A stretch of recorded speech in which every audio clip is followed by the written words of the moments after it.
Tere õhtust!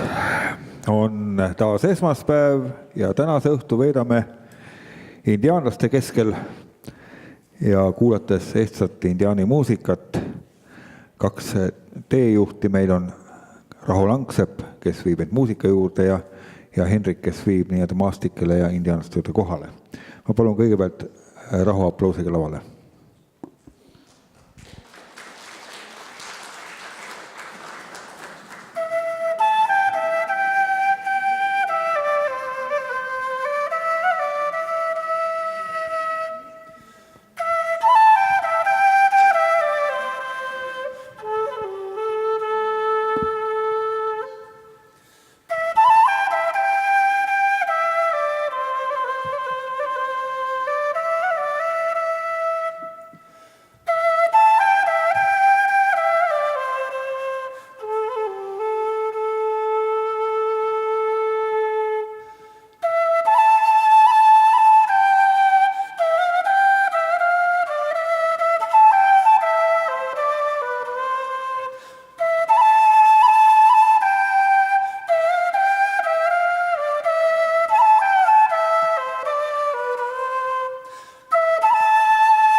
Suur aitäh Rahule, teda kuuleme ja indiaani muusika kuuleme veel ja kuuleme ka sellest, kuidas see muusika Eestisse jõudis.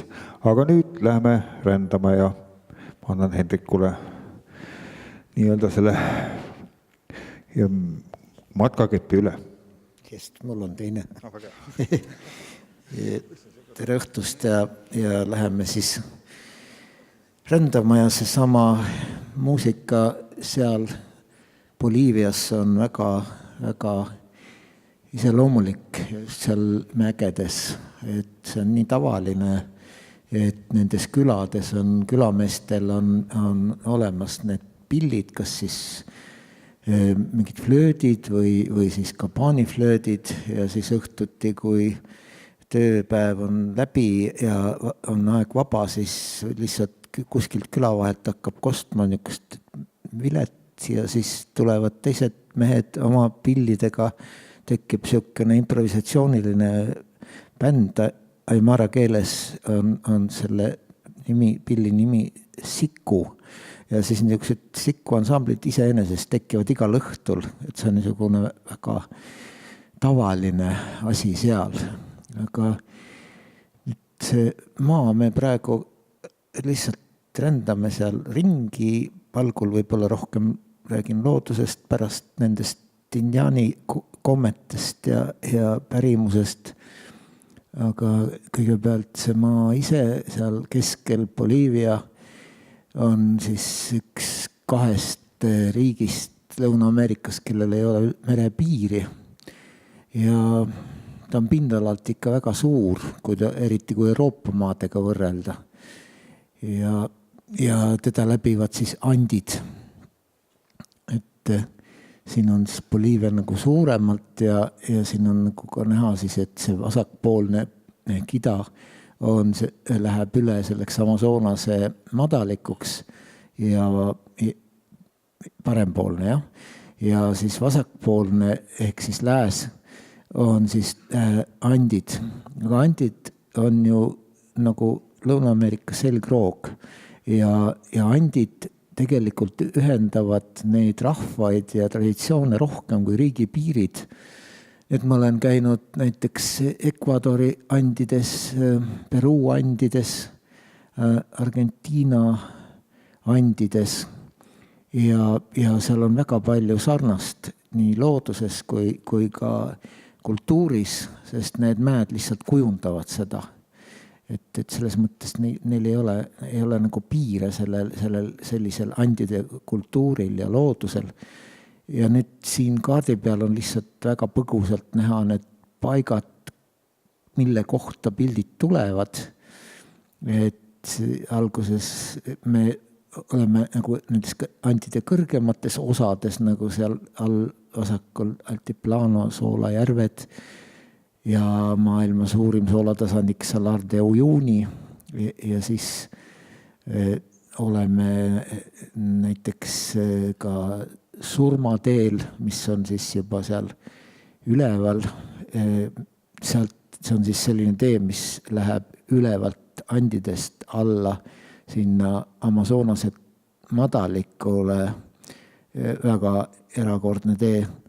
Ja siis need kõik muud mäed, näiteks Toro seal keskel, see on ka niisugune andide madalam osa. Madalam osa tähendab, et kõigest 3 kilomeetri ringis merepinnast ja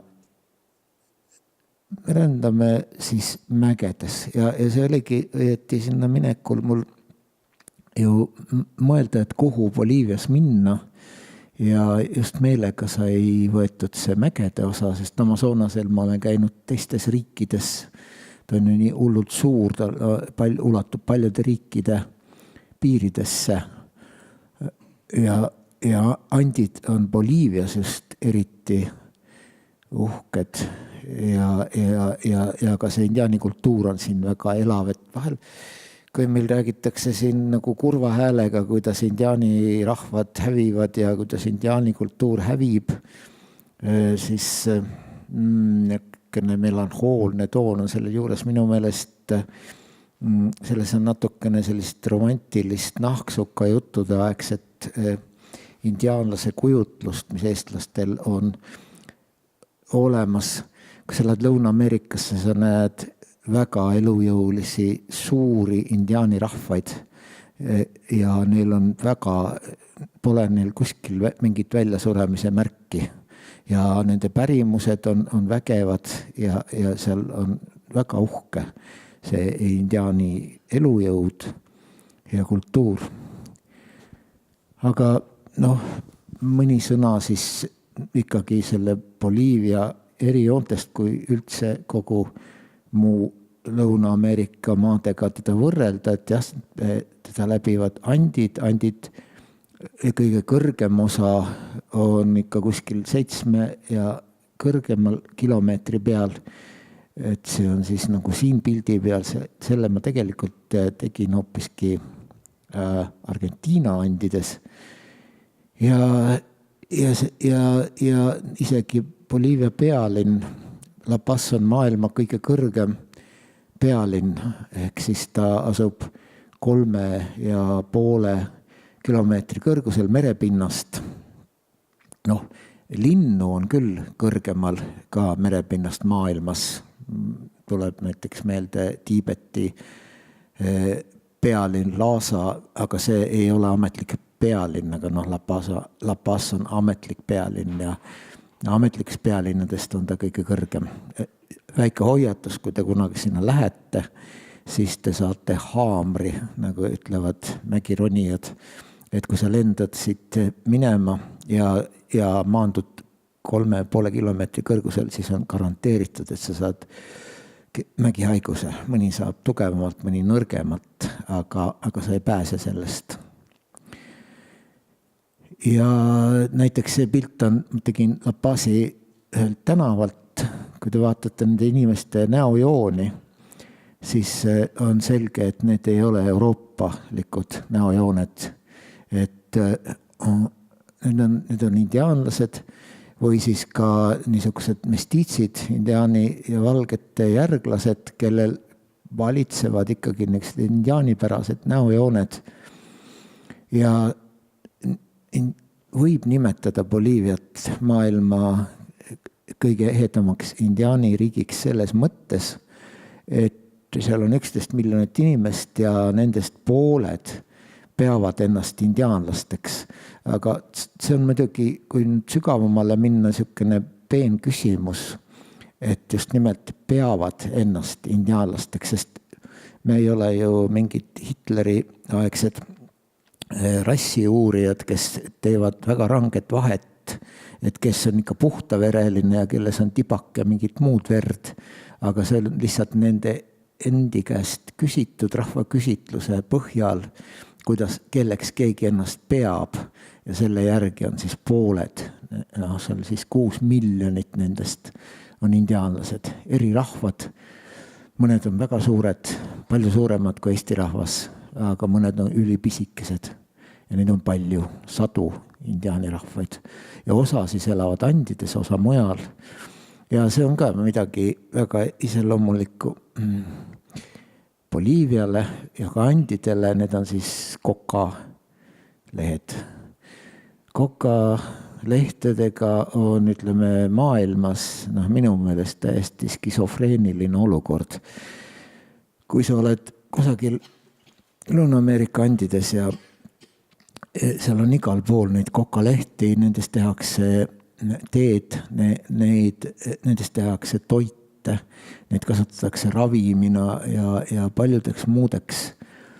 Ja kui sa nüüd võtad ühe kokalehe sealt kaasa ja hakkad kodu poole lendama, siis kui sa läbi Ameerika Ühendriikide lendad ja toll avastab, et sul on üks kokaleht kohvris, siis see on väga hullud tagajärjed ja sa võid saada kõva trahvi või isegi vangi minna ja sama ka siin Euroopa Liidu tolliga, sama lugu, meeletu niisugune rangus kokalehtede suhtes ja kõik see tuleb muidugi lääne kultuurist endast, sest Lõuna-Ameerika indiaanlased ei ole kunagi kokkalehti kasutanud narkootikumina, neid ei saagi kasutada narkootikumina, sest see ergutav või see toimeaine on nendes niivõrd väike.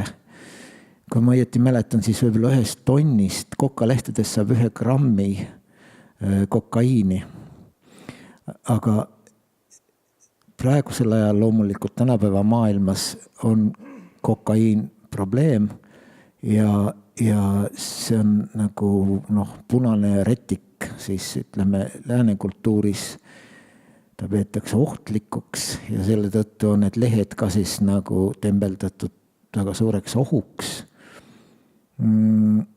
See muide pilt on tehtud siis meelega selline, et näete, seal on nagu mingi halli kivikese moodi tükk.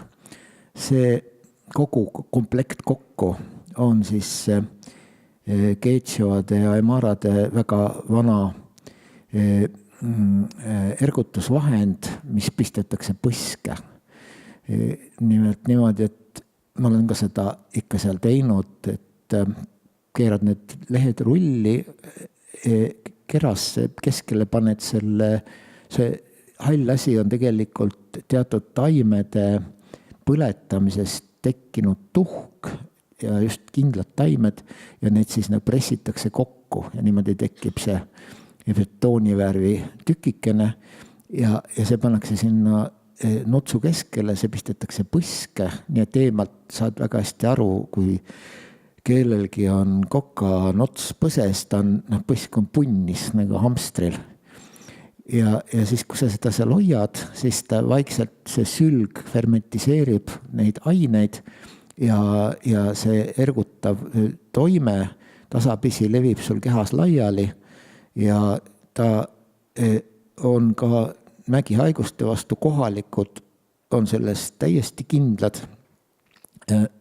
Ja minu kogemus isiklik on ka see, et näiteks Tiibeti kõrgmägedes oli mul, ei olnud neid kokalehti ja oli tugevamalt seda mägihaigust, aga siin oli minu meelest see aitas ja mul ei olnudki erilist mägihaigust nendes andides.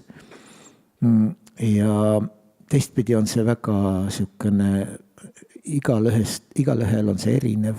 Need samad eestlastest rühmakaaslased olid mitmed, kes ka samamoodi proovisid, ütlesid, et neil see üldse ei aita. Ja see mägihaigus on üldse väga individuaalne asi, et igalühel on eri tugevusega ja mõnel tugev, mõnel pole üldse. Aga kokalehed on siis niisugune kurikuulsa kuulsusega. Ja nüüd, kui see indiaaniriik, seal on see Boliivia, siis selle president on samuti indiaanlane, tema on puhastväärt indiaanlane, on Aymara perest pärit ja tema, ta on väga äärmuslik mees, ta on populist kahtlemata ja temal on väga, ta on teinud väga palju head inimestele, aga ta on teinud ka ülimalt kahtlasi asju, niisugune väga vastuoluline, aga väga jõuline tüüp. Ja tema siis kõigil võimalikel avalikel esinemistel, näiteks ÜRO-s, siin ongi tehtud ÜRO kongressil, siis ta igal juhul võtab taskust välja paar kokalehte ja siis hakkab nendega vehkima, tekitades muidugi ärevust ja elevust, aga siis tema sõnum on ikkagi see, et kokalehed on tegelikult, neil on palju kasutusvõimalusi ja ei tohi näha neid ainult ühekülgselt mingi narkootikumi algmaterjalina. Ja ta ise on ka palju toetanud kokapõõsaste istanduste laiendamist Boliivias ja on ka selle tõttu, just kui ta presidendiks sai, väga vihane konflikt USA-ga, nii et USA saatis isegi oma väed sinna sisse, et nüüd kokapõõsa istandusi ikka üles juurida, peaaegu oleks sõjaks läinud, aga ikka õnneks ei läinud. Aga praegu igal juhul on seal need kokapõõsaste istandused kasvanud. Ja see on pikk lugu, aga igal juhul ütleme Boliivia, Coca Põõsa lehed ja Evo Morales, puhasverd indiaanlane, need kuuluvad kokku. Aga läheme siis kõige kõrgemale sinna Andidesse praegu, see ei ole kõige kõrgem. Jätame vahele need mägironijate meelispaigad, kus on siis lumi ja liustikud ja elutud kaljud. Võtame natukene madalamalt, see on altiplano, ehk siis 4 kilomeetrit ja sealt kõrgemale. Ja seal on siis tüüpiline pilt on näiteks selline.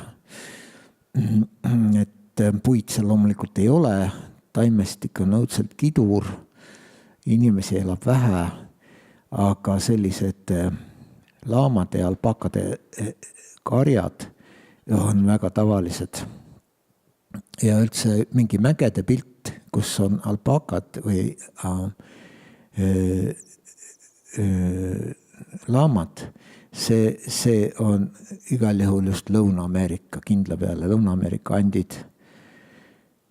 Aga neil laamal ja alpakal on ka sugulased ja ma olen neid kõik jahtinud fotoaparaadiga ja siis laseme nad kiiresti siit üle. See on siuke tüüpiline Guanaco elupaik, jälle pildistatud Argentiina Andides.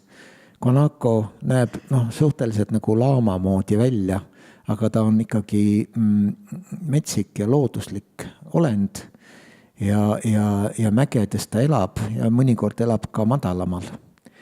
Ja siis teine nende esivanem on vikunja, siin on vikunjad. Vikunjad on haruldasemad kui guanacod, aga nemad on siis ka ikkagi metsikud loomad, elavad looduslikult.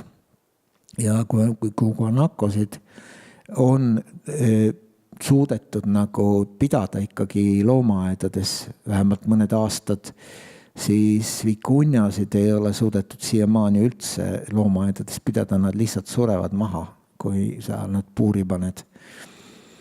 Ja siis see on siis näiteks alpakade kari Aymara rahva juures, et seal on siis need kõrvades märgid, nagu peremärgid, punased.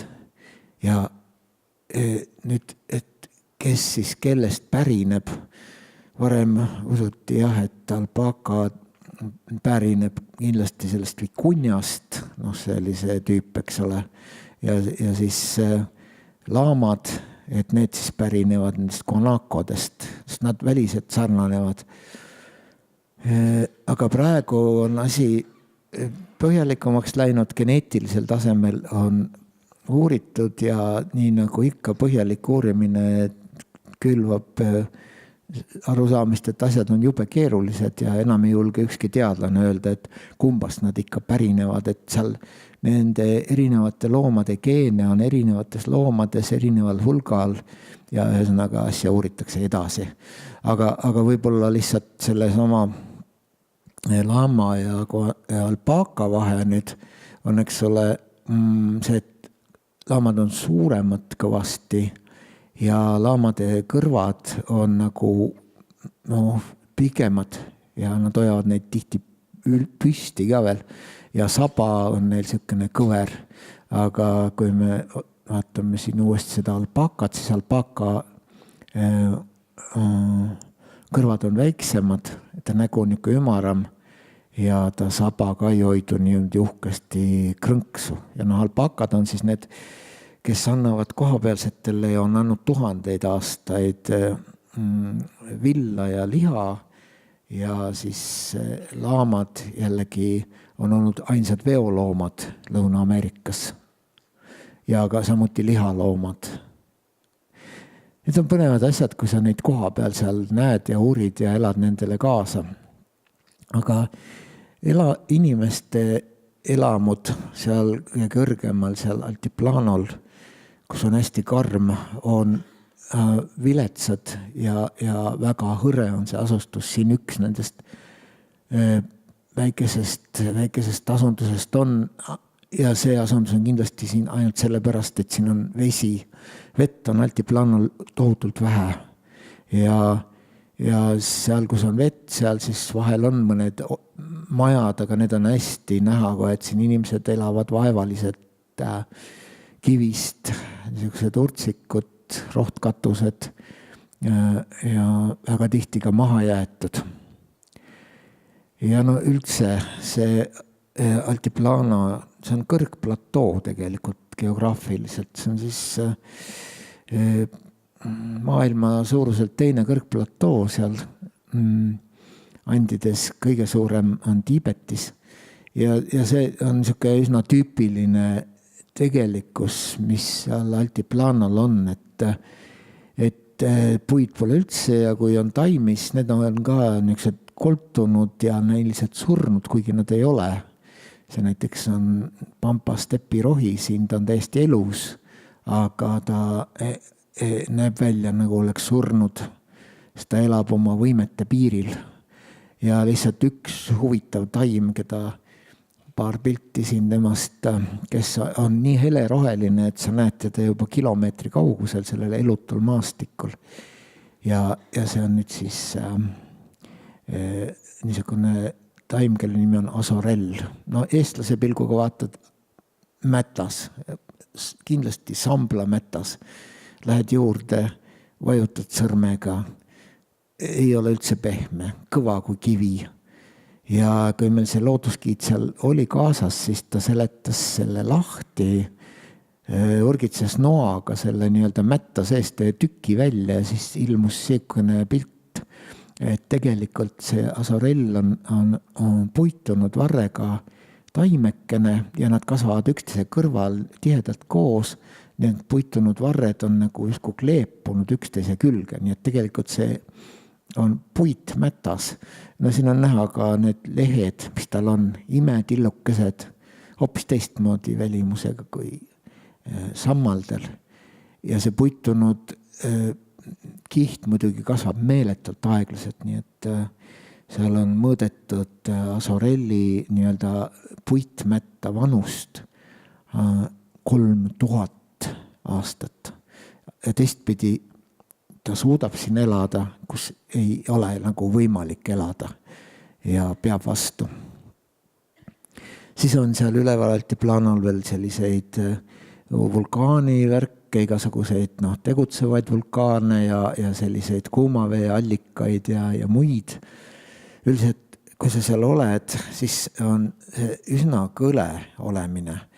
Esiteks, me olime seal kohalikul suve ajal ja meil olid ikkagi seljas niisugused korralikud tšemprid ja veel joped, soojad joped, et siis oli nagu paras ja temperatuur kõigub siin meeletult, keskpäeval võib suvisel ajal olla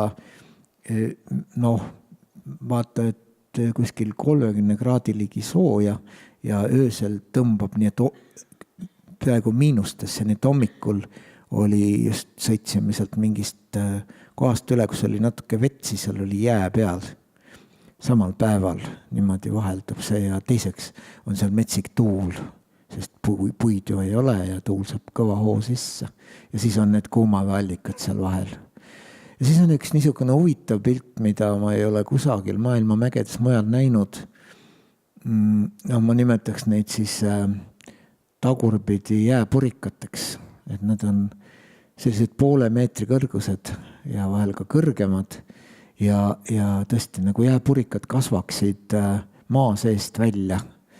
Väga huvitav, niisugused terved väljad on neid ja miks nad tekivad, see ongi see Altiplano väga eriline olustik, et seal on meeletult tugev päike ja samal ajal ühesõnaga ka külm ja samal ajal ka tuul ja kõik need tegurid koos loovad siukse müstilise jääpurikate armaada sinna üles. Ja see on nüüd tehtud nii-öelda ilupildina lihtsalt. Seal on tohutult palju värve, tohutult põnevaid valguse varjundeid, aga see on siis tegelikult õhtusel ajal pildistatud Altiplano ja siin on siis niimoodi, et juba hakkab nagu hämaraks tõmbama, aga seal elutute nõlvade keskel on siis Soolajärv ja Soolajärve peal omakorda on flamingode parv. Ja see on midagi Boliivia altiplanale väga põnevat ja neid seal käiaksegi vaatamas, sest midagi niisugust maailmas eriti ei näe. Soolajärved Boliivia altiplanal võivad olla eri värvi, see näiteks on nüüd siis ju roheline ja hispaania keeles ongi ta Laguna Verde. See siin on Laguna Colorado, see on siis punane järv ja need värvid tulevad väga veidral põhjusel. Need soolad, need ei ole niisugused soolad, mida me endale toidu sisse paneme maitseaineks. Nad on hästi keerulised, seal nende soolade koosseisus on palju elemente, seal on vahel koobaltit ja vahel isegi tsüaniiti ja mida iganes. Ja nendest elementidest toituvad niisugused pisikesed olendid, kes seal järves elavad, neid nimetatakse õljum või plankton, ja need tegelikult annavad nendele järvedele erinevad värvid. Et väga kummaline looduse katel, mis loob selliseid variante ja üks väga meeldejääv järv oli minu jaoks nendest siis Laguna Elionda, kus oli kõige rohkem flamingosid. Ja see on jälle üks suur vastuolu, kui ma olen maailmas palju ringi käinud, siis kõige rohkem ma olen flamingosid näinud ikkagi Aafrikas, troopika, kuumus, või siis ka näiteks Lõuna-Ameerika soojades paikades. Isegi Lõuna-Hispaanias seal Vahemere vees talvitumas flamingod, ikka soe peab olema. Siin ei ole üldse soe. Ja jube kõrgel ka veel, et kas nad on peast segi või mida nad siit otsivad. Siin on tegelikult selles suures seltskonnas on 3 eri liiki flamingosid, aga tegelikult on nad siin ikka väga asja pärast, sest need samad erinevad planktonid, kes seal elavad, need on nende väga suureks maiuspalaks. Ja neid planktonid on seal nii palju, et flamingo pilgu läbi on selline järv nagu üks suur puljong, toitepuljong. Ja siis nad seal muudkui pea vee all lõbistavad seda oma sõelakujulisest nokast läbi seda vett ja maitsevad neid planktoneid. Ja nad tulevad siia siis kevadel ja teevad oma pesad, kasvatavad pojad üles ja on suvi otsa siin siis nagu kosumas ja siis, kui tuleb sügis, nad lendavad siit minema, nii nagu meie rändlinnudest lendavad siin samasse andide allapoole nendesse madalamatesse osadesse, kus on soe ja seal nad siis talvituvad ja siis jälle kevadel siia üles tagasi. Nende jaoks on see ka niisugune kindlus, see altiplano, sest siin ükski kiskja ei suuda sellisesse kõrgusesse ronida üldse. Neil ei ole ühtegi looduslikku vaenlast siin. No vahel mõni kotkas satub, aga neid on ka jube vähe. Nii et nad on hästi kaitstud ja hästi toidetud. Sellepärast nad seal on. Ja see on nüüd ainus koht maailma reisidel, kus ma vabas looduses olen tohtinud niimoodi flamingodega isekeskis olla. Et seal meie giid ütleski, et seal Elionda järve ääres, et minge mööda kallast nendele lähemale, et te tohite minna, kuigi see on kaitseala. Ja lähete siis nii kaugele, nagu nad seal pääsete, võib-olla mingi 5 meetri peal näiteks. Olge vait, rääkige, liikuge rahulikult, aga seda tohite teha ja siis me seda muidugi tegime, sest vabas looduses tohi kunagi minna flamingodele lähedale. Ma mäletan, Aafrikas on tüüpiline, et umbes mingi 100-200 meetrit on kõige lähem maa, kus sa üldse tohid minna, et muidu sa häirid neid. aga Aafrikas on palju inimesi ja seal tulebki kehtestada niisugused reeglid, aga siin Altiplanol on inimesi nii vähe, et eriti veel kaitsealal, et siin siis nagu on lubatud neid keskel olla. See on päris imelik oli seal olla, nad on tohut suured ja sellised, ütleme, pimestavalt roosad. Ja siis nad ajavad seal oma asju, nii nagu koloonias ikka, näiteks need keskmised 2 on kahtlemata isad, kes siin natukene rivaalitsevad, löövad seal oma nokkasid kokku, aga seal ka mõned kurameerisid ja mõned niisama lobisesid oma vahel flamingode hääli vabas looduses. Ma ei ole kunagi nii pikalt kuulnud. See on uskumatu, kui erinevaid hääli need linnud teevad, alates mingisugusest niisuguse krooksumise moodi häälest või siis mingi kurre klugutamise moodi häälest, lõpetades mingisuguse piiksuvate helidega. Et hästi vaheldusrikkad hääled olid, et see jäi väga meelde. Ja siis seal samas on ka see maailma suurim looduslik peegel, nagu selle kohta öeldakse, see maailma suurim soolatasandik, Salar de Uyuni. Selle läbimõõt on kuskil 100 kilomeetrit ja see on siis tegelikult kuivanud endine järv, kust siis vesi on nii palju ära auranud, et on tekkinud selline kiht peale. Ja muidugi, kui eestlane satub sellisesse kohta, esimene seos on muidugi, et jäätee loomulikult. Et see peab ju olema jää, et see ei saa midagi muud olla. See seos on nii tugev, et kui sa isegi seal oled, ümberringi on see ere päike ja pole üldsegi talviselt külm, aga ikkagi ei usu, et see pole jää. Aga see on hästi põnev paik.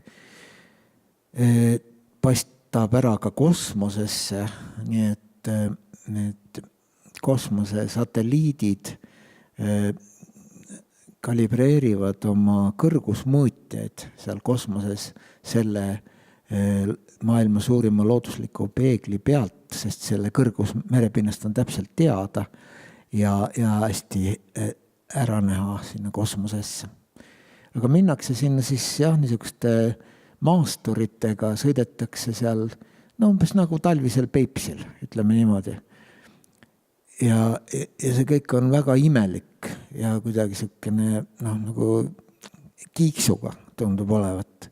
Et näiteks me käisime seal ühel saarel, selle nimi oli Inka Vasi saar ja selle saar oli, muidu on seal kõik elutu, seal pole mingit rohelist liblet, mitte kusagil ei saagi olla. Ja järsku see Kalju saar on üleni kaetud kaktuse metsaga. See on nii veider. Ja uskumatu, aga niisuguse imelikke asju seal on. See on palju imelikke asju ja kui sa seal oled, siis ise ka imestad. Näiteks see siin Jaan imestab väga, aga ma ei teaks, ta oskate arvata. Ta tegelikult proovib midagi järgi või katsub midagi nagu avastada, aga et mida ta seal katsub avastada.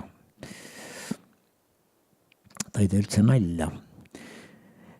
Et seal on siis niimoodi, et seal oli mingil põhjusel oli niisugune looduslik auk selle koha peal, selles soolas.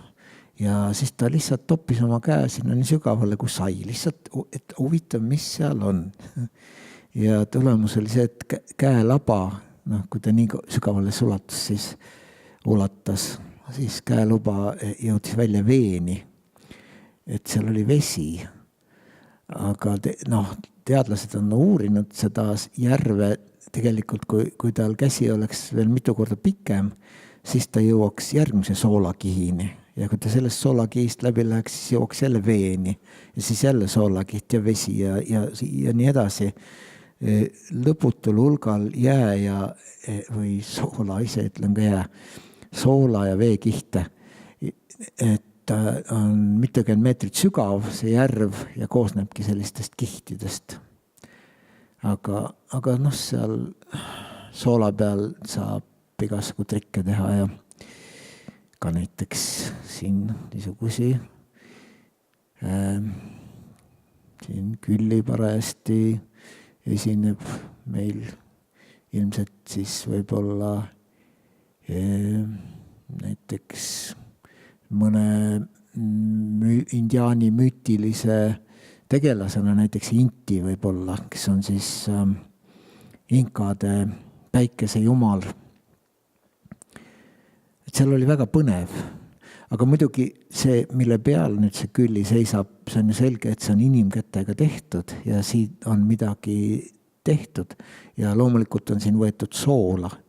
Et vanasti võeti sealt väga palju soola ja see oli lausa nagu elatiseks ümbritsevatele indiaani rahvastele, et nad müüsid seda siis. Praegusel ajal kaevandatakse seda soola juba suurtes kaevandustes hoopis tänapäeva tehnoloogiaga hoopis mujal. Aga siin on siis kohalikele indiaanlastele antud õigus, et nad võivad siis nagu käsitsi seda soola ikkagi edasi kaevandada ja siis nad teevad seda tõesti lihtsalt käsitsi kätte jõuga, mingid labidate kirkadega ja nii edasi. Ja siis panevad selle soolaga siis seal kaldal nagu pakendisse ja siis müüvad seda niimoodi nagu võib-olla suveniirina või midagi niisugust maailma suurima soola tasandiku suveniirina.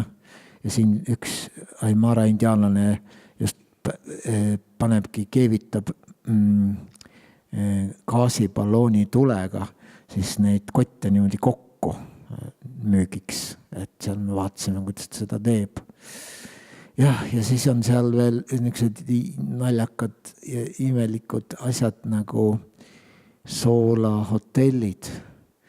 Et need on muidugi ehitatud turistide jaoks.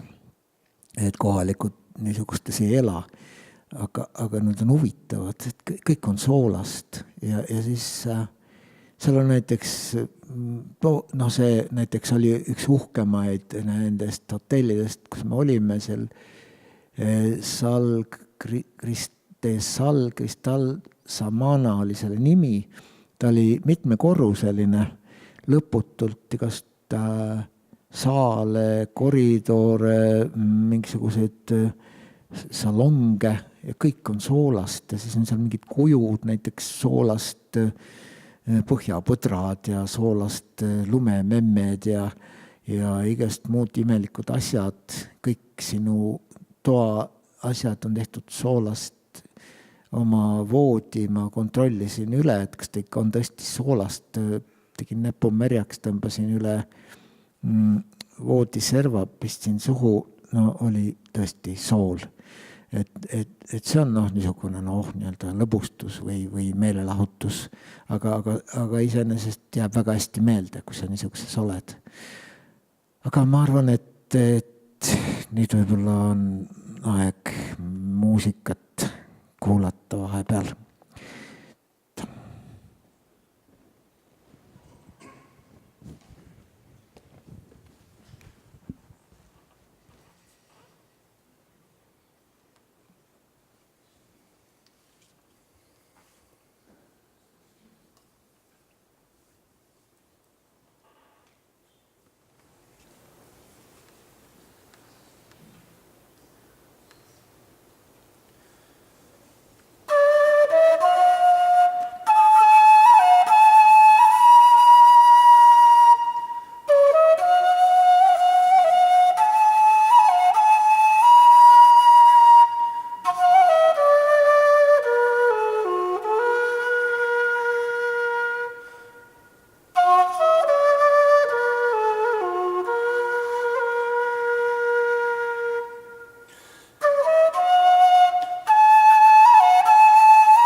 tänu, väga meeldiv on siin mägedes mängida seda muusikat teile.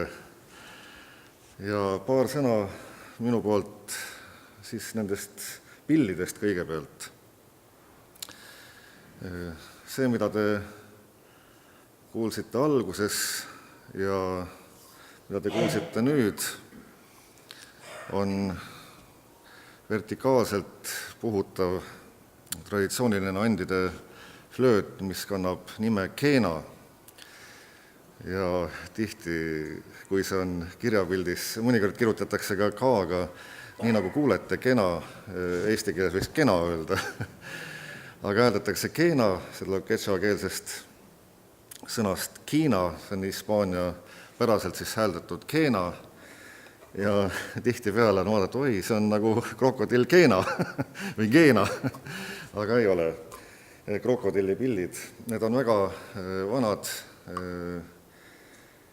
puhkpillid ja ka, mis puudutab siis andide traditsioonilist muusikat, siis erinevad flöödid kuuluvad kindlasti kõige vanemate pillide hulka seal piirkonnas. Ja see pill on siis 6 või 7 sõrmeavaga, 6 tavaliselt ees, pöidlaval siin taga ja tal on lõigatud väike selline sälk siia ülemisse osasse.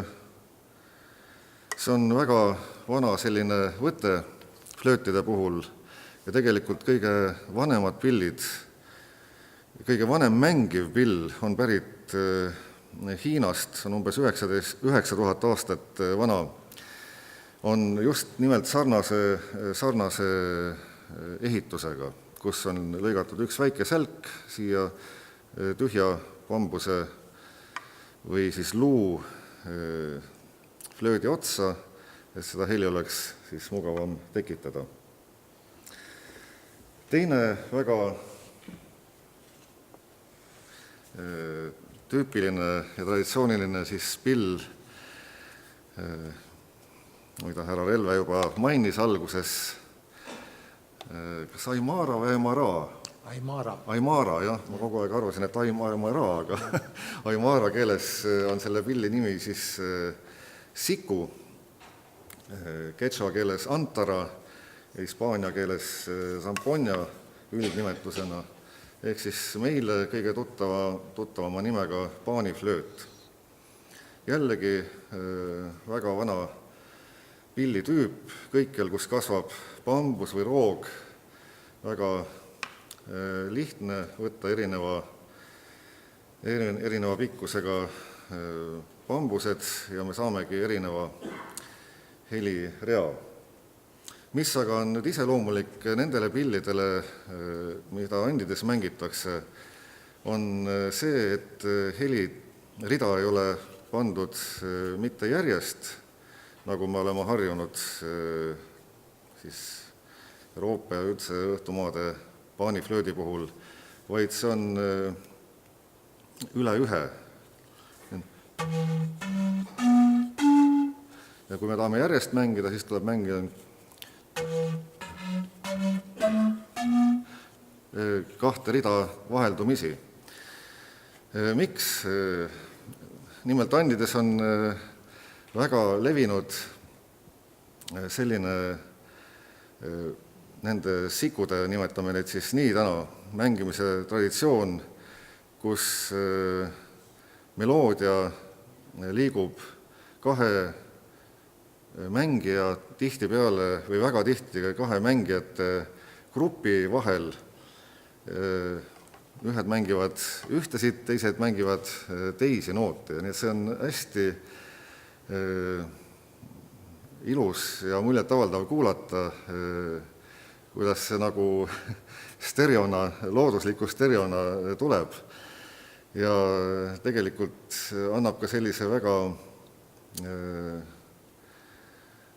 huvitava ühtsustunde nagu muusikutel, et kõik peavad väga täpselt kuulama, mida teine teeb, et oma noodiga õigel ajal tulla. Loomulikult need on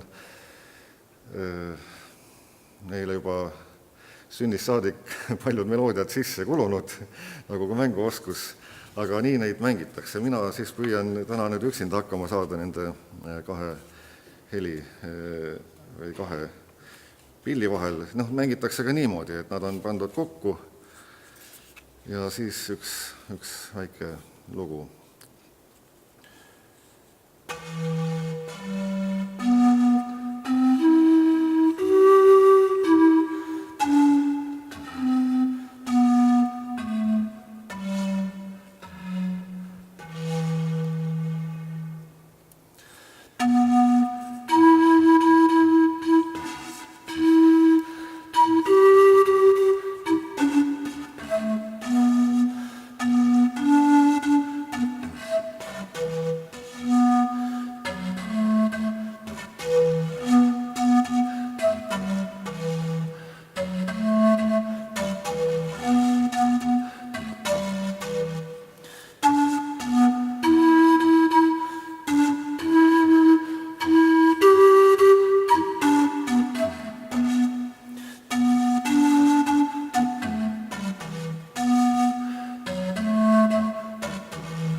Ja paari sõnaga võib-olla ka sellest, nagu me enne siin kokku leppisime.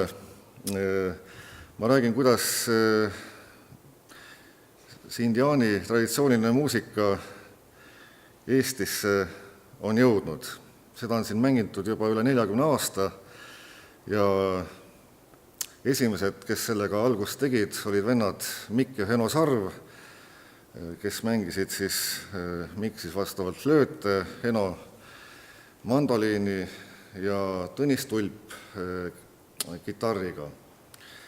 Ja see on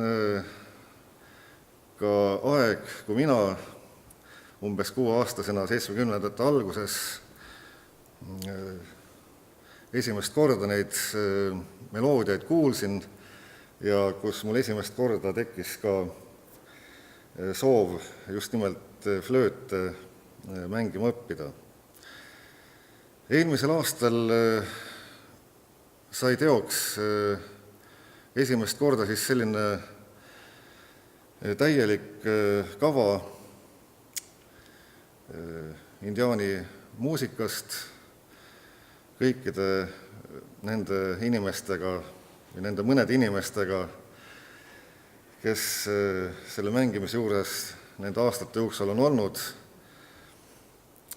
Kahjuks see põhjus ei olnud väga rõõmus, kuna Heno Sarv oli juba aastate eest siit ilmast läinud ning eelmisel kevadel läks manala teele ka Mikk Sarv.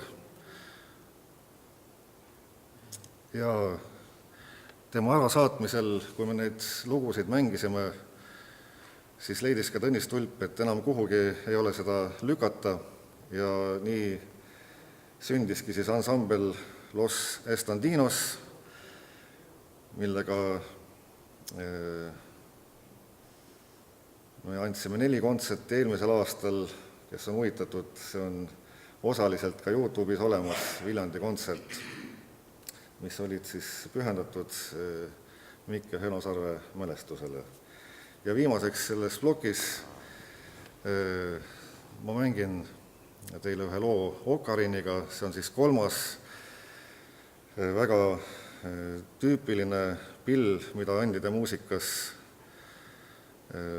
on kasutatud ja mis on sealt jõudnud ka mujale maailma, just seda tüüpi okariin, sest näiteks Hiinas ja Kagu-Aasias on okariinid pisut teist tüüpi.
Aitäh ja tegelikult ikka mul läheb ka nagu süda soojaks, sest kui Mikk ja Eno ja Tõnis Tulp neid omal ajal seda muusikat tegid, siis olin mina ka noor ja ilus ja nemad ka ja nad tegid seda muusikat pooleldi nagu niisugust põrandaaluse muusikana. Harva oli avalikke kontserte, aga seda innukamalt nad mängisid. Nad näiteks mängisid ükskord ka minu kodus. Ma salvestasin seda isegi, see on kusagil mingi kassettmaki peal vist siiamaani alles. Ja teistpidi oli jälle niimoodi, et kui nad tegid nagu, ütleme, auditooriumile seda muusikat, siis inimesed olid täiesti lummatud. Ma mäletan Kleini lossis ükskord oli midagi, kas Mikk vist pillas ühe oma flöötidest nagu põrandale, see kukkus niimoodi kolksti maha ja siis oli niisugune pühalik haudvaikus valitses, kõigile jäi see just meelde, kuidas see kukkus niimoodi kolksti põrandale, kogu selle mängu ajal oli umbes nagu mingi püha talitus, et inimesed olid täiesti lummatud. Et see oli ilus ja siiamaani olen ma nõrk selle muusika ees, et kui Raho mängib seda praegu, siis ka ikkagi on nagu, ma ei tea, eriti see paaniflööt, ma ei tea, mis asi see seal on, mingisugune nõidus, sest see on niisugune kahisev hääl või see, mis sealt tuleb, see on niisugune täiesti täiesti nagu võtab minu üle nagu võimuse, kui ma seda muusikat kuulan. Et temas on midagi ja ma arvan, et see on paljudele, ta mõjub samamoodi. Aga kui me nüüd siin selle Boliiviaga edasi läheme, siis nüüd see järgmine pildirida on ükstest kummalistest mägedest Toro, natukene madalamal kui need altiplano ja kõrgplatoo, aga selle võrra niisugused fantastilised, no vaadake, millised kaljud siin juba on. Ja seal me kolasime ka päris mitu päeva ringi. Seal on ka üks niisugune asula, mille nimi on Toro, see näeb niisugune välja. Seal elasid ketšod. Ja näiteks see ketšo naine, kes siin istub praegu, tänava nimi oli Calle de Olvido, mis tähendab siis hispaania keeles unustuse tänav. Ja sellel oli väga kummaline tähendus, sest see tänav viis sirgjooneliselt välja sealt asulast otse kalmistule. Ja seda mööda läksid siis nagu surnuvoorid, kui viidi kadunud inimest sinna surnuaiale. Ja miks ta niisugune nimi on? Meile seletati, et see pidi olema niimoodi, et ketšodel on see vana komme, mis on üsna vastuolus katoliikliku kombega. Et kui inimene on juba hauda läinud, siis sinna hauaplatsile enam naljalt tagasi ei tulda. Et see peetakse päris loomulikuks, et kui inimene on läinud, et sa meenutad teda, aga sa ei käi seal haua peal seda kohta vaatamas. Ja sellepärast siis see haua koht nagu vajub unustusse, nende jaoks täitsa loomulik asi ja sellepärast on seal tänaval niisugune nimi. Väga, väga kummaline seletus. Ja üldse oli seal väga palju niisugust kummalist selles Boliivias. Näiteks seal samas Toro asulas oli üks käsitööpood ja seal oli üks imelik müts. Kohalik poiss pani selle hea meelega pähe, et ma pilti saaksin teha. Aga ma ei teadnud sellest midagi, ta oli nii imelik. Siis ma küsisin, et miks ta selline on. Ja sellel on pikk lugu taga, ühesõnaga, ta meenutab veidikene ju Hispaania konkistadoori kiivrit. Ja sellised mütsid pidid mehed panema pähe siis, kui tuleb Tinku festival. No neid festivale on neil väga palju. Ja need on absoluutne segu, ütleme, katoliiklikest ja indiaani, ütleme, muinasaja usundi kildudest läbi segamini. Ja see Tinku festival, kuidas ta siis käib, kui ma siis küsisin, et mis seal tehakse, kui ma seda kuulsin, siis mulle tundus, et see ei ole võimalik, et niimoodi peetakse festivali. Ja pärast koju tulles ma ikka uurisin veel edasi ja tegelikult see ikkagi on niimoodi, et Tinku festival on siis pühendatud maaemale, Pachamamale, seda peetakse sügisel, siis kui on vili juba käes põldudelt ja teistpidi on vaja paluda head saaki järgmiseks aastaks. Ja see pidi käima siis niimoodi, et tulevad inimesed kokku, hästi tohutult palju inimesi ja hakkavad siis tantsima, laulma ja joovad ka seda tšitšat, see on siis nagu maisiõlu, mida on ka joodud juba inkade aegadest seal. Ja see tants ja laul läheb aina ägedamaks ja mingil hetkel inimesed, festivali osalised lähevad omavahel kaklema ja kaklevad ikka väga metsikult, täiesti nii, et veri lendab ja tümitavad seal üksteist ja mõni eurooplane näiteks on sattunud sellele kogemata, siis ta muidugi põgeneb kabuhirmus, et äkki see on ise ka peksa. Et see tundub täiesti arusaamatu, et mis toimub. Politsei on kohal, politsei seisab käed risti rinna peal, ei sekku absoluutselt. Tegelikult on see siis rituaalne võitlus. ja ma lihtsalt võtsin internetist ühe pildi selle kohta, sest mina ju seda ei näinud, mulle ainult räägiti sellest, aga midagi siis sellist, et mehed annavad üksteisele lõuga ja ninasse ja ükskõik kohutava jõuga keskel mehel ongi juba pohlamoos ninast väljas ja kõik vahivad ja kõigil on vahva. Et ei saa aru, aga idee tundub ka väga kummal. Ühesõnaga, peab saama niimoodi võidelda, et teisel saaks vere välja ja verd peab hästi palju välja saama ja kui see veri tilgub maha, siis ongi hästi. Et see on see ohver, mis tuntakse Pachamamale ja selle ohvri tõttu tuleb järgmisel aastal parem saak. Nii et mida rohkem verd maha tilgub, seda parem saak järgmisel aastal tuleb. Päris annab ikka mõelda, mis see siis on, et meil siin ei kujuta seda ette, aga seal on see igal aastal ja politsei pidi sekkuma siis, kui mõni tüüp hakkab teist nagu ohtlikult kolkima või satub tal nagu, et võib teda vigastada selles suures võitlushoos või et siis politsei paneb pisargaasi, eks ole. Aga kui lihtsalt veri lendab ja voolab, see on väga tore. Kõik on väga rahul. 3 päeva käib nüüd käsi.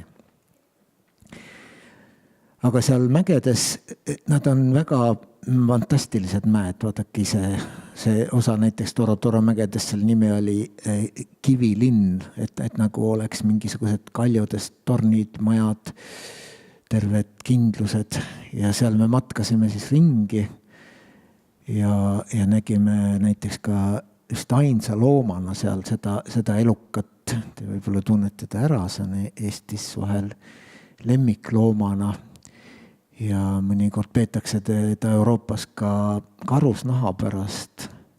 Teate, kes see on? Tšintšilja. Ja ta on niisugune naljakas, et ta mägedes, kui ta on, siis ta on paigal ja sa ei näe teda.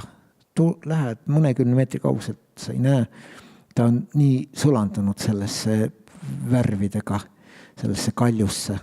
Aga siis näiteks silmanurgast näed, kuidas on püstloodis kalju ja keegi paneb nagu jooksuga püstloodis kaljust seina mööda alla. See on see sama tüüp, tohutu kiirusega, täiesti arusaamatult kaelamurdvaid järsakuid mööda võib ta joosta. Et see on tema kodu. Ja seal on väga uhkeid koopaid seal Toros, nagu mingid tohutud katedraalid, palju suuremad, kui inimene iial jõuab ehitada. See värv, need valguse murdumine seal koobastes, väga vägev. Ja siis on seal Toro mägedes ka Boliivia kõige pikem ja sügavam koobas. Ja me pidime muidugi ka sinna minema, me ei käinud loomulikult seda läbi. Meile öeldi, et läheme ühte osasse, mis on siis 0,5 kilomeetrit nagu minna ja 0,5 kilomeetrit tulla. Ja mulle tundus, et 0,5 kilomeetrit seal koopas kõndida edasi-tagasi, et see pole ju eriti mingi küsimus. Panin mingisugused suvalised jalatsid ja läksime. Aga kui me sinna saime, siis selgus, et nad jätsid ühe asja ütlemata, et see koobastik see 0,5 kilomeetrit ei ole mitte horisontaalne koobas, vaid ta läheb umbes nagu viilkatuse katus 45 kraadi maa alla. Ja seda siis tuli 0,5 kilomeetrit alla minna ja pärast üles tagasi. Ja see oli ausalt öeldes päris äärmuslik matk. Meil olid muidugi antud sealt kiivrid koha pealt ja lambid ja meil olid ka väga oskuslikud teejuhid kaasas, aga see jäi ikka elu lõpuni meelde. Näiteks mõne koha peal lähed seal on pime ja siis kuna sealt koopad laest tilgub mingit vett, siis põrand on seal lige nagu peen mudakiht on peal ja siis sa pead laskuma seda viilkatust mööda alla, ta on nii libe, et sa ei seisa seal püsti ja siis lased tagumiku peal lihtsalt või jalgade peal, kui oled osavam, lihtsalt sinna alla pimedusse liugu. Et see on päris adrenaliin nagu ikka läheb üles. Ja siis vahepeal koobas läks tohutu kitsaks. Nii et näiteks nüüd need, kes siin seisavad, nemad tulid enne, aga mina nüüd trügin sealt vahelt läbi ja niisugusest sa pead läbi minema. Ja seal nagu su riided saavad loomulikult ligaseks, see on väike asi, aga vahepeal on niisugune karupoeg puhhi tunne. Et mis siis, kui ma kinni jään sinna, et mis siis saab, ja seal oli tohutuid gümnastikaharjutusi vaja teha, näiteks see siin on just sellel hetkel, kui ma jõuan sealt praost välja, seal oli nii, et kui sa praos roomasid alguses kõhuli ja vaevalt mahtusid läbi, siis ühe koha peal kaupalagi läks natuke kõrgemaks ja siis õigati, et nüüd pööra ennast seljali ja tõsta jalad niimoodi konksu ja keera jalad ettepoole, et siin tuleb nii järsk pööre, et sa muidu ei saa sealt edasi lihtsalt. Täitsa arusaamatu värk, aga muidugi, kui sul on niisugune eksistentiaalne värk, et kas jääd siia koopasse kinni või ei jää, siis sa muidugi ületad ise ennast. Ja lõpuks me jõudsime alla sinna ühe maaluse järve äärde ja seal oli üks, mida ma väga ootasin, üks asi, ma ei olnud elu sees näinud pimedaid koopakalu. Ja siin nad olid. See välimus pole tal ju efektne, aga tema areng on küll täiesti uskumatu. Ta siis elabki seal Koopa järves, kuna seal on kottpime, siis tal ei ole vaja silmi ja kuna nad on elanud seal tohutult kaua aega, siis neil silmad ongi kadunud, neil polegi silmi, pole vaja. Ja siis mõtled muidugi, et millest ta vaeseke elab, et seal ei ole mitte midagi, seal on kaljupind. Aga pidi olema ikkagi niimoodi, et see vesi, mis koobastesse tuleb, toob endaga kaasa mingid natukene setteid, natukene putukat ja need jõuavad lõpuks siia järve välja ja see vähene ongi siis tema ainus toit. Nii et ta ikkagi suudab elus püsida. Ja teistpidi muidugi on ta nüüd kaitstud kõikide vaenlaste eest. Siin tõesti ei ole ühtegi olendit, teist olendit peale tema. Nii et selles mõttes on see tema kindlus, aga elu on tal muidugi kogu aeg nagu surmapiiril, aga niimoodi on nad elanud siin ikka meeletult pikki aegu. Koopa Säga, ta nimi. Ja siis oli seal üks väga huvitav koht seal Torotoros, niisugune kanjon, see pildi pealt see aru, selle sügavus on 0,5 kilomeetrit ja selle servades oli platool siis neid sauruste jälgi, see on maailma üks kõige jälgede rikkam paik, kus just erinevad sauruse liigid ja nende jäljed on siiamaani leida ja siis need kohalikud teehuid korraldasid meile seal siis nii-öelda õppekäigu ja need siuksed jäljed ja siin on siis näiteks ju niimoodi, et siin on terve sauruste rühm liikunud, kahed jäljed on kõrvuti, seal kõrval olid veel ühed väiksemad jäljed ja seal siis selle niisuguse kivipinna peal oli tagapool näha, et külje pealt tulid veel ühed jäljed ja siis need sirged jäljed läksid omavahel sassi, et midagi oli siin juhtunud, ainult et see juhtus 60 miljonit aastat tagasi.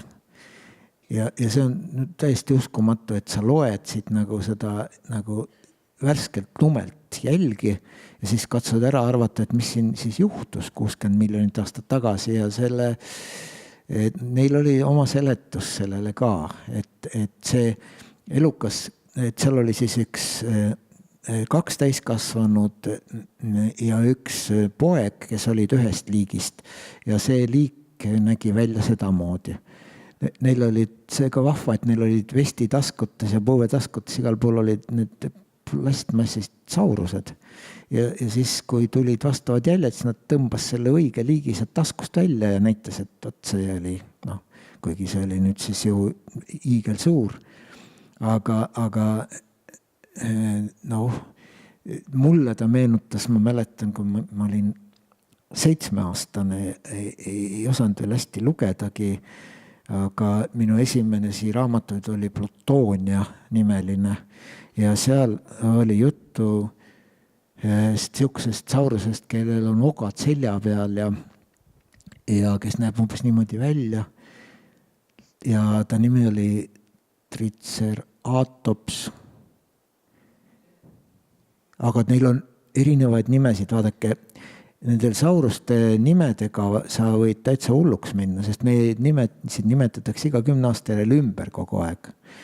Aga see minu lapsepõlve raamatus oli tal niisugune nimi, aga igal juhul on ta selline, kellel on siis ogad selja peal ja mõnikord ka niisugune suur krae nagu ümber kaela. Ja et need on siis üks taimetoidulised elukad ja võt nende pere siis kõndis ja jättis oma jäljed, aga siis sealt kõrvalt jälgedegi otsustades tuli üks lihasööja saurus, kes ründas vist seda poega ja siis läks nagu müdinaks ja siis läksid nagu jäljed segamini. Et see oli väga niisugune mingi lühikene minut 60 miljonit aastat tagasi.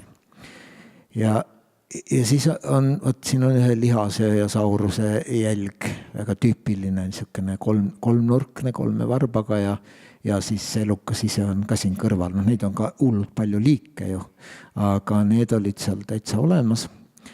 Ja siis oli seal veel igasuguseid, näiteks selline tüüp, sellel on ju ka väga palju erinevaid nimetusi, aga tema tunnus on see, et ta kõndis siis 2 jalal, toetus sabale ja tal peas on niisugune suur sarv ja tema jälg on siin siis samas kõrval. Ja siis kõige suurem jälg, mis seal oli, see oli siis niisugune ja see on siis nüüd see maailma kõige suurem maismaa loom, keda kunagi maakeral on üldse olemas olnud. Nendel on ka väga palju nimetusi. Praegusel ajal nimetatakse neid sauropoodideks. Ja mulle tundub, et mul siin kuskil pärastpoole selles pildireas on ka selle sauropoodi pilt kuskilt internetist võetud, aga praegu lepime siis selle jäljega. Nii et see oli väga täiuslik sauruste jälgede kogu. Ja ma arvan, et maailmas polegi paika, kus nii palju erinevaid liike oleks nii väiksel alal olemas. Miks nad tekkisid, kuidas nad säilinud on, see on põnev nagu kriminaalromaan, aga seda ma ei jõua täna jutustada. Siis veel üks paik, kus me muidugi käisime Boliivias, on surmatee. Siin on ka selgelt kirjutatud hispaania inglise keeles surmatee. Ja ta on niisugune legendaarne paik. Tegelikult tema lugu on selline, et oli aeg, kui Boliivia pidas sõda oma naabriga Paraguayga. See oli kuskil 40. aastatel.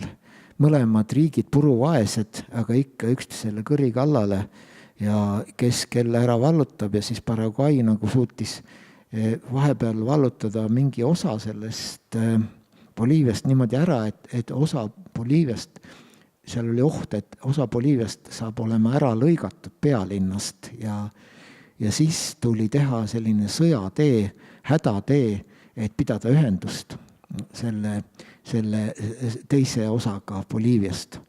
Et see üks osa oli siis Andides ja teine osa oli seal all Amazonase madalikul ja selle ühenduse pidamiseks ehitati siis sõjavangid ehitasid niisuguse hädatee ja selle nimeks sai surmatee, sest ta on niivõrd kaelamurdev, et nii kui ta valmis sai, nii hakkasid kohe veomasinad, vedama hädavajalikku kraami edasi-tagasi ja seal väga paljud autod lihtsalt kukkusid kuristikku. Ja seal statistiliselt igal aastal hukkus kuskil 300 autojuhti. Pärast, kui nüüd sõda läbi sai, läks palju aastakümneid mööda, siis praeguseks on ehitatud niisugune tee, mis on nagu tänapäevane ja see vana tee on jäänud unarusse, aga selle on nüüd avastanud siis jalgratturid. Ja tõeliselt seal nüüd siis sõidavad niisuguste jalgratturite rühmad. Aga see on nagu, ütleme, looduslooliselt on ta selles mõttes väga põnev, et see tee algab ülevalt 4700 meetri kõrguselt ja see on nüüd siis, alguses on see asfalt ja seal ei ole muidugi taimestikku peaaegu ollagi. Ja siis ta läheb 64 kilomeetrit niimoodi, jõuab allapoole. Ta läheb vertikaali mõistes 2 kilomeetrit madalamale ja jõuab lõpuks välja Korjoko linna, kus on siis banaanisalud ja troopilised liblikad ja linnulaul ja muu lopsakus. Ja et sa satud nii kiiresti, nii erinevatest maailmast, teise maailma, see on maakeral isegi haruldane, ma ei mäletagi ühtegi teed maailmas, mis nii järsult jõuab välja täiesti teise kõrgusvööndisse. Nii et selles mõttes on ta väga eriline. See Korjoko on kuskil 2500 meetri peal. Ja nüüd need jalgrattarid seda sõidavad ja seal on niimoodi, et see vahemaa mööda teed on 64 kilomeetrit. Päris pikk, mõelge. Ja see käib siis niimoodi, et loomulikult autodega viiakse nad sinna üles kuru peale, antakse kogenud instruktorid kaasa ja anna minna alla mäge.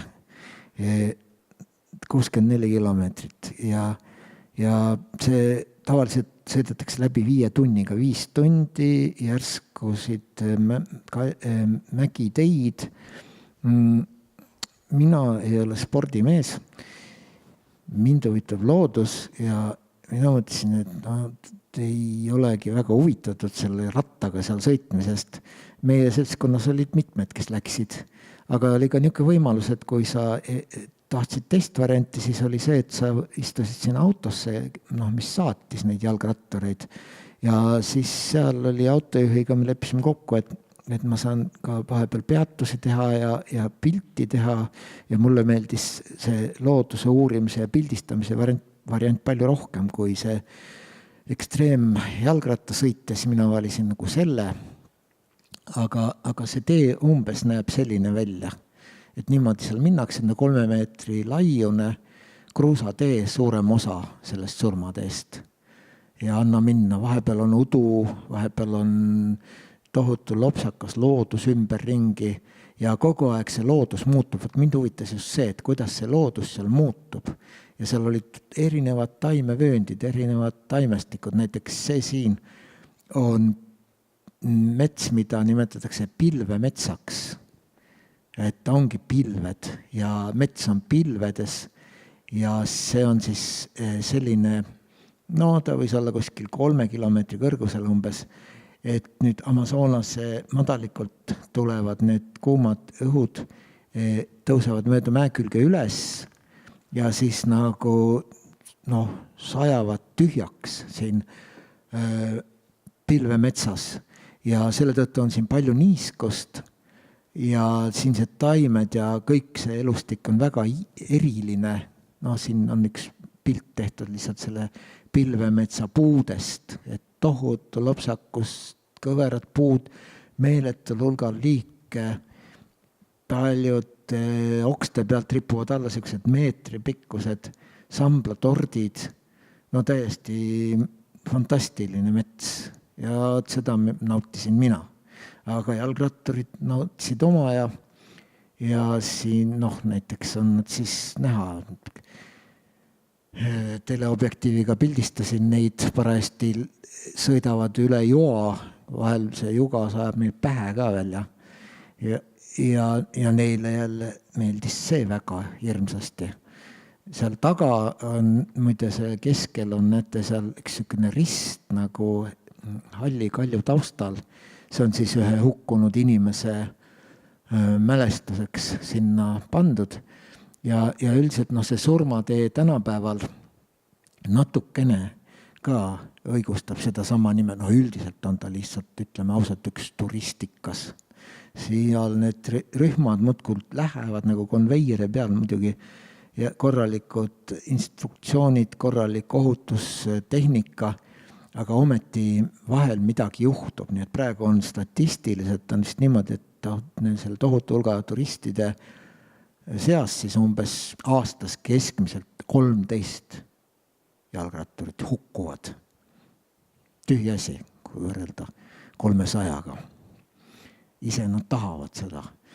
Aga ma saan aru, ekstreem ja adrenaliin ja tore, vägev. Anna minna. Aga nüüd sellest indiaani kultuurist, ega meil siin palju aega pole ja ainult sellest siis veel midagi natukene, et see on üks tüüpiline pilt linnast. Linna indiaanlased Boliivias riiete välimuse järgi on täitsa selge, et nad on tulnud maalt. Nad on külanaised tegelikult ja nad on tulnud kas siis näiteks midagi turule ostma või midagi müüma ja nad kannavad ka seal kodus külas rahvariideid. Mehed harvemini, aga naised väga tüüpiliselt.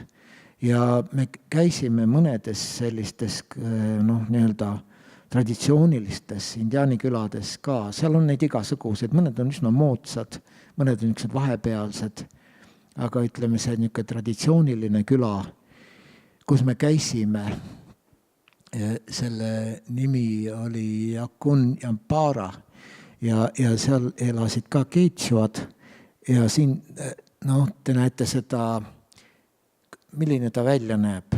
Majad, kivist laotud, rohukatused, mitte ühtegi akent, ainult uks. Akent pole vaja. Nende traditsioonis on aken täiesti mõttetu asi. Teiseks ei ole neil korstnaid. Seal sees on, kui nad süüa teevad, siis neil on seal lahtine leease, seal põleb tuli ja siis seal tehakse nagu süüa. Uks on lihtsalt lahti, toss läheb lihtsalt uksest välja ja saab hakkama küll. Et niimoodi on nad harjunud ja niisugused on tüüpilised vanaaegsed külad praegusel ajal, mida sa sealt võid leida. Ja seal mõned, näiteks see imelik lipp, Boliivial on oma lipp, 3värviline, eks ole, mis seal on, kollane, punane, roheline. Aga siin on hoopis teised värvid ja see on nüüd andide indiaanlaste ühine rahvuslipp, sõltumata sellest, mis riigis nad elavad. Ja selle tõstis nüüd siin Boliivias au sisse just seesama praegune president Evo Morales, sest tema, nii kui ta presidendiks sai, nii ta tegi selle, et ta tõstis need põlisrahvad aukohale, kõige auväärsemale kohale kõikide seas riigis. Ja sellepärast ta siis ka selle lipu nagu, seda peetakse nagu teiseks, ütleme, Boliivia lipuks. Tal on oma nimi Viphala. Seal siis tegelikult on olemas kõik vikerkaare värvid. Ta seal külas oli kootud alpaka lõngast ja kust ta pärit on, kes selle välja mõtles, seda praegu keegi ei julge täpselt öelda. Igal juhul on ta olnud sajandeid ikkagi, et niisugune on olnud mõnikord, aga praegusel ajal ta siis nagu vihjab just sellele, et kõik andide indiaanlased on tegelikult ühised, nad sõltumata sellest, kuhu riiki nad kuuluvad ja see on uhke. Ja nüüd seal külas mõned inimesed lihtsalt, see oli nüüd kuna nad teadsid, et me tuleme, eestlaste rühm, siis naised teevad meile siin niisugusi suupisteid. Need on maisi jahust, niisugused sõõrikud, niisugused rasva sees praetud seal lahtise kolde peal. Aga vaadake nende riideid, need on siis just tüüpilised rahvariided praegusel ajal naistel, et naistel on niisugused pikad seelikud maani, sinist, punast ja muud erksat värvi, poncho tõlgade peal kampsunid, sellepärast et külm on. Ja siis need mustad mütsid, mida siin võiks pidada rohkem meeste mütsiks, seal kannavad mehed ja naised ühesuguseid mütse. Ega need rahvariided ei ole siis muutumatud. Nad on kindlasti 500 aastat tagasi olid teistsugused, aga praegu on nad sellised ja neid kantakse maal praegugi. Ja siis me käisime seal ühe vana naise kodus, sest ta oli selline, oma nimi oli Katariina, vanus 85, hästi elurõõmus, säde silmades, naeris, viskas nalja kogu aeg. Ja ta elas üksi ja ta rääkis, et raha neil praktiliselt kellelgi ei ole kusagil. Aga ta ütles, et niimoodi, et tal on mingi 2 koera, 4 kassi, mingi 10 lammast ja võib-olla veel mõned koduloomad ja väike põllukene, kus oli maisi ja muid ubasid ja muud. Ja et siis, et kui on nagu raskemad ajad, kui on rohkem tööd, siis külarahvas pidi lihtsalt appi käima talle sealt algu korras, teda aitamas ja ta tunneb, et teda toetatakse, et ta ei ole üksi. Et ta oli väga, väga selline optimistlik, kuigi 85. Ja näiteks see tema maja, eks ole, see nägi niisugune välja, ta istub siin oma maja lävel. Tähelepanuväärne on see, mis tal käes on. Juhtumisi see on ju ling. Ling on siis paljudele rahvaste traditsioonis, piibliski on sellest juttu. Ja eestlased on ka kasutanud lingusid, see on siis selline kiviheite vahend, et paned sinna keskele, sinna laiemasse osasse niisuguse rusikasuuruse kivi, siis keerutad seda, et pea kohal lased lingu lahti ja see lendab vilinal kuskile mitmekümne meetri kaugusele. See on olnud sõjarelv, see praegusel ajal on rohkem nagu karjuse vahend ja parajasti ta ühte sellist oli seal tegemas. Ja siis lihtsalt üks pilt tema toast, ta lubas, et võib teha, see on siis niisugune, ma ei hakka seda seletama, ma arvan, et Eestis võib mõnes külas mõnel üksikul inimesel umbes samasugune kodu olla, et ega suurt vahet ei ole, ta on lihtsalt läbi segamini väga vanad asjad ja poest pärit asjad, uuemad, mingid köied ja koduloomade vahendid seal seina peal ja nii edasi. Aga ega siit jõukust küll kuskilt otsast ei paista, et toime tuleb, aga vaesed on nad seal kõik ja võib-olla sellepärast ka hoiavad väga kokku ja aitavad üksteist.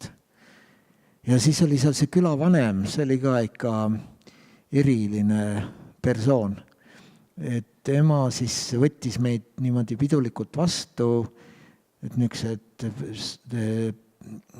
topsid, kuhu ta siis valas meile seda tšitšat, seda maisiõlut ja siis pidas tervituskõne ja nii edasi, kõik nagu peab külaliste tulekul. Aga kui te vaatate seda lähemalt tema nägu, siis tema näiteks silmad, et need on pimeda inimese silmad. Ja kui te vaatate tema parempoolset kätt, siis seal ponchalt, mis välja paistab, seal on ju kõnt, seal ei ole, pool kätt on puudu nagu. Ja siis me kuulsime ka tema lugu, et see oli ka natukene nagu see Tinku festivalgi, et kuidagi annab nagu seedida, et kuidas inimesed niimoodi mõtlevad, aga see on tegelikult ikkagi lihtsalt erinevad kultuurid on erinevad ja võib-olla meie oleme liiga omas kultuuris kinni ja peaksime nagu teistest aru saama, ka lühidalt lugu selline. Seal külas on sügav veendumus, et ilma saab nagu maagiliste võtetega muuta. Et kui on vaja, teed vihma, kui on vaja, teed päikest ja siis ükskord ja et seda siis muuta näiteks selleks, et nagu vihma järele jääks, siis nendel oli see trikk, et tuleb sinna lingu sisse kivi asemel panna üks kõva kogus dünamiiti ja siis heita see ling täpselt üles, see dünamiit taeva poole, see siis seal plahvatab seal üleval kõrgel ja ajab pilved laiali. Ja seda nad uskusid ja nad olid seda ka ilmselt edukalt teinud, sellepärast, et nad ikka jätkasid seda nõidumise värki seal ja aga ükskord siis külavanemal läks kehvasti ja dünamiit läks liiga vara ja siis see juhtus. Aga ta oli niivõrd auväärne ja arukas mees, et ta jäi ikkagi külavanema seisu edasi ja kõik tähtsamad tseremooniad, neid ta seal külas ikka tänapäevani korraldab. Ja siis näiteks kohalik kabel, siin on veel üks pilt. Võib-olla tasub ka Eestis seda nõidust kasutada, nimelt veendumus, kui sa paned veisesarved oma maja katuse harjale, siis see hoiab ära naabri kadeduse. Naabri kadedus on eestlastele tuttav, äkki peaks proovima. Äkki aitab. Aga seal oli ka siis kabel ja kabel nägi selline välja. Ka päris niisugune muinasjutuline, ma ütleks, et vasakul kellatorn, seal ees veel mingi torn, puuroigastest ristid peal, kellatornis oli ka kell ja siis see pisikene kuurimoodi asi, see oli siis kabel, seal sees olid lihtsalt puust pingid, mingit sisustust praktiliselt ei olnud, ainult see ristilöödud Jeesus seal tagaseina peal. Ja see oli ka siis huvitav, et mida seal siis palutakse või kuidas seal siis rituaale peetakse, et pühapäeviti seda peetakse, nii nagu kirikus kombeks, ainult et seal võib palumas käia igaüks, kes usub kellessegi. Et nende puhul siis see, et väga tihti neil on see Pachamama on palju tähtsam kui Püha Maria, kuigi vahel need lähevad segamini ka neil oma vahel, polegi vahet. Aga siin neil on veel igast indiaani vanu jumalusi. Kui sa seda usud, tule pühapäeval siia, palu tema poole, kõik on teretulnud, kes tahavad. See klassikaline näide sellest sealsest indiaani usust tänapäeval. Aga veel üks küla. See asub Iitse vulkaani kraatris ja seal kunagi ju oli tõesti podisev vulkaan, praegu on seal nii rahulik, et seal on tekkinud mõned külad ja sinna külasse me sealt mäeharjalt laskusime. See oli ka paras matk, selline tõsine laskumine, selline tee, näete, vana indiaani tee, see võib olla 1000 aastaid vana, et neil on küllalt palju neid siiamaani hoitakse korras ja kasutatakse, sellist teed mööda ei saa keegi sõita mingisuguse ratastega vahendiga, aga seda polegi vaja, sest andide indiaanilaste kultuuris puudus ratas, selle tõttu ei olnud neil ka veokeid. Aga seda mööda siis veeti kaupu, matkati ja rännati ja tehakse seda ka praegu. Teda hoitakse korras, kividest sillutatud ja siis seal oli üks niisugune küla, mille nimi oli Potolo küla. No see andide indiaanlaste tekstiilikunst, see on jälle omaette maailm, hästi põnev, hästi mitmekesine, ei jõua sellest midagi rääkida, aga igal juhul on erinevates külades väga erinev see kunst ja tekstiili tehnika, aga nüüd selle Potolo on kuulus selle poolest, et enamasti on see tekstiil, seal need kujundid on niisugused geomeetrilised, korrapärased, sümmeetrilised, aga selles külas ei ole nad sellised, vaid siin on kujutatud olendeid, mingisuguseid olendeid. Ja siin see mees parajasti põllu vaheteel lihtsalt istub ja teeb, mitte turistide pärast, vaid lihtsalt ta ongi niimoodi alati teinud. Väljas on palju parem vaipa kududa kui sees, seal on rohkem valgust, värske õhk, kui eriti sees ei ole aknaid ka nendel, aga väljas on siis niimoodi, et ta lihtsalt hästi aeglaselt seda teeb ja sealt tuleb üks niisugune vaip või linik ja me uurisime ka, et mis seal peal siis võiks olla, ta ei olnud päris valmis, aga seal oli siis näha, seal keskel on üks tüdruk ja paremal pidi olema rebane ja veel mingid olendid, ühesõnaga tegelikult on see üks lugu selle vaiba sees, mis sinna siis pannakse ja need, kes seda lugu teavad, need selle pildi järgi oskavad ka siis öelda, et mis lugu see on, aga kui sa seda lugu ei tea, siis sa ei saa ka seda võtit kätte, millega seda avada, seda lugu. Aga umbes niimoodi neid seal tehakse, et vaipade sees on siis lood, mida siis kohalikud teavad. Ja seal on just eriti kuulsad, üks asi on selles Potolo külas eripärane, et need vaibad on ainult 2 värviga, ehk siis punase ja mustaga. Ja nüüd need kõige peenemad, kõige kvaliteetsemad vaibad on sellised nagu nüüd selle naise käest. Tal oli neid kodus valmis tehtud, ta näitas siis meile ka neid, et need on hästi tiheda lõimega, väga viimistletud. Umbes sellise liniku tegemine võtab kuid aega. Ja siis selle peal on juba hoopis keerulisemad lood. Siin on näha, et sellised mingid olendid, kellest, kui sa ei ole seal kultuuris sees, sa ei saa aru, mingid fantastilised olendid, jah, sellest sa saad aru. Tegelikult need ei ole fantastilised, need on nende jaoks täiesti kindlad olendid, loomulikult üleloomulikud.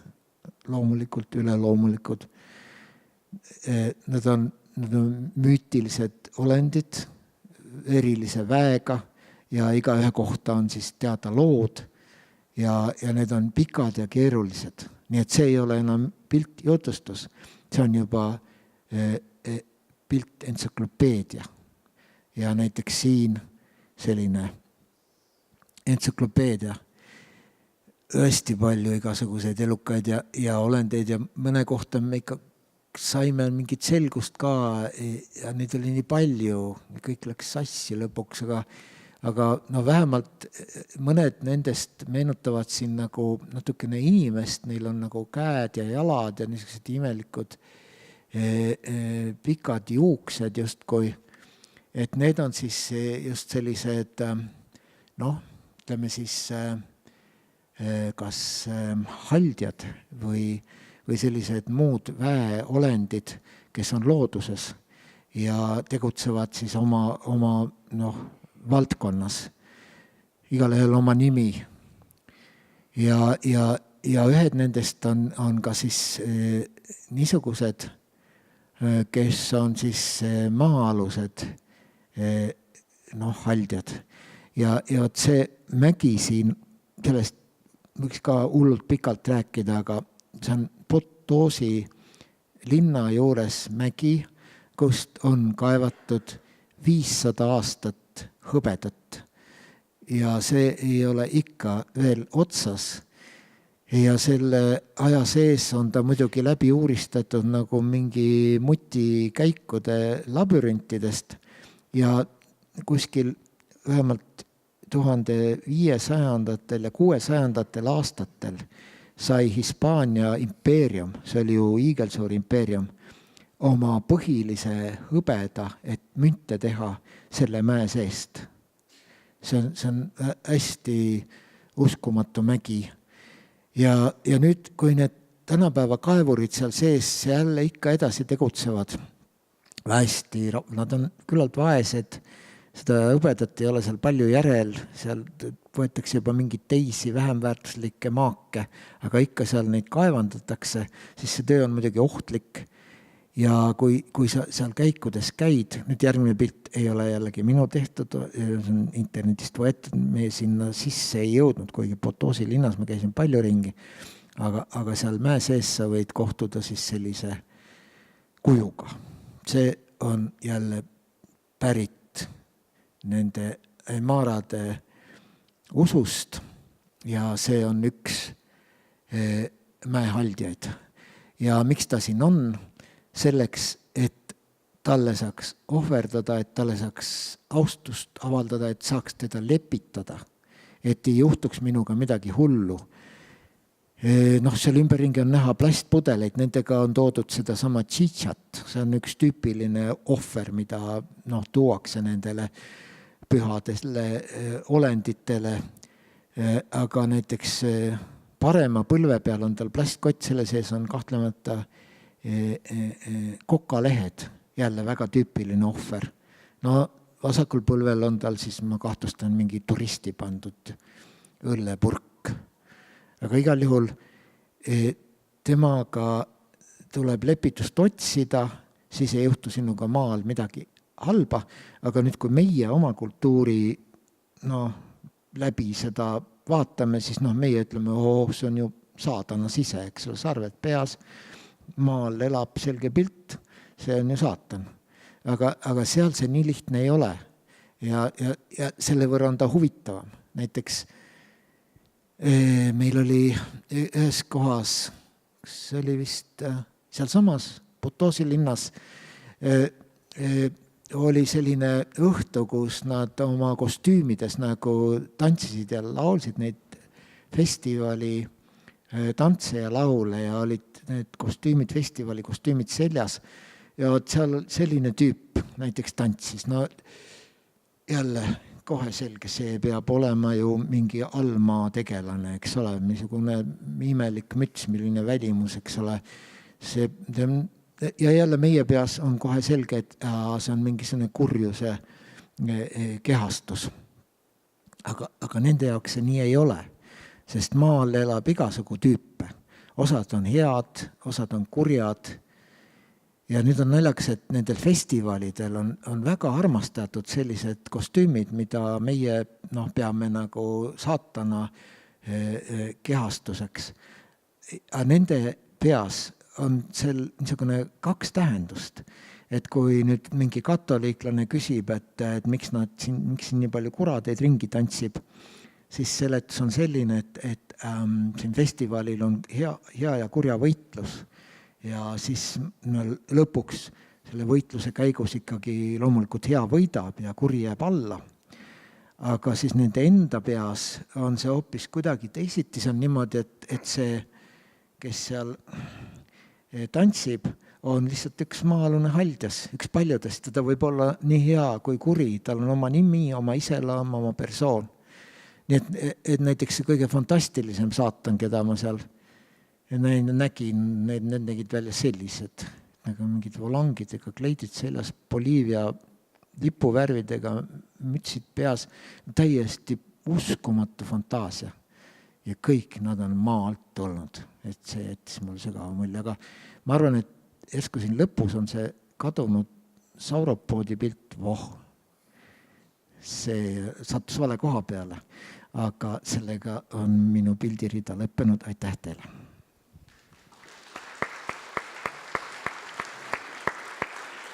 Aga muusikat tuleb.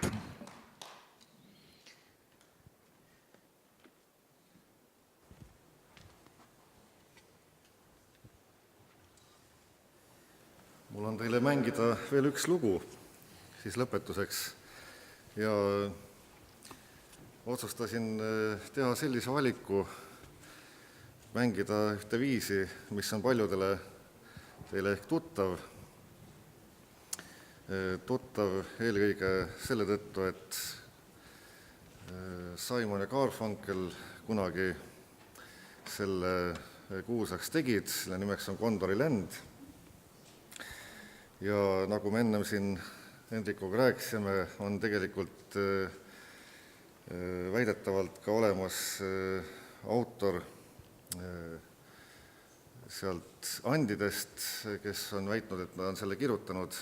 Mina kõigi kohalike muusikutega sealt kandist, kellega ma olen rääkinud, olen kuulnud neid mängimas seda kui traditsioonilist lugu. Ja mida tihti ei teata, et see lugu tegelikult koosneb 2 poolest.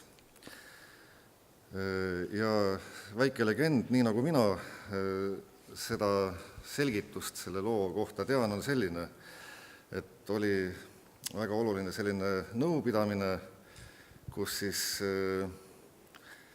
asjad võisid minna kas hästi või mitte nii hästi ja oodati nagu märki, et kui asjad hakkavad minema paremuse poole, siis peaks tulema kondor. Ja see kondor tuli, nii et seda siis tähistab selle loo teine pool, see on selline rõõmus ja kiirem osa. Nii et Kondori lend. Sealt ka see nimi sellele loole, vähemasti selle legendi järgi.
Suur aitäh Rahole ja Hendrikule selle ilusa õhtu eest ja nüüd lenneldes koju ilusat Eesti aastapäeva, sünnipäeva ja kohtume esmaspäeva taas.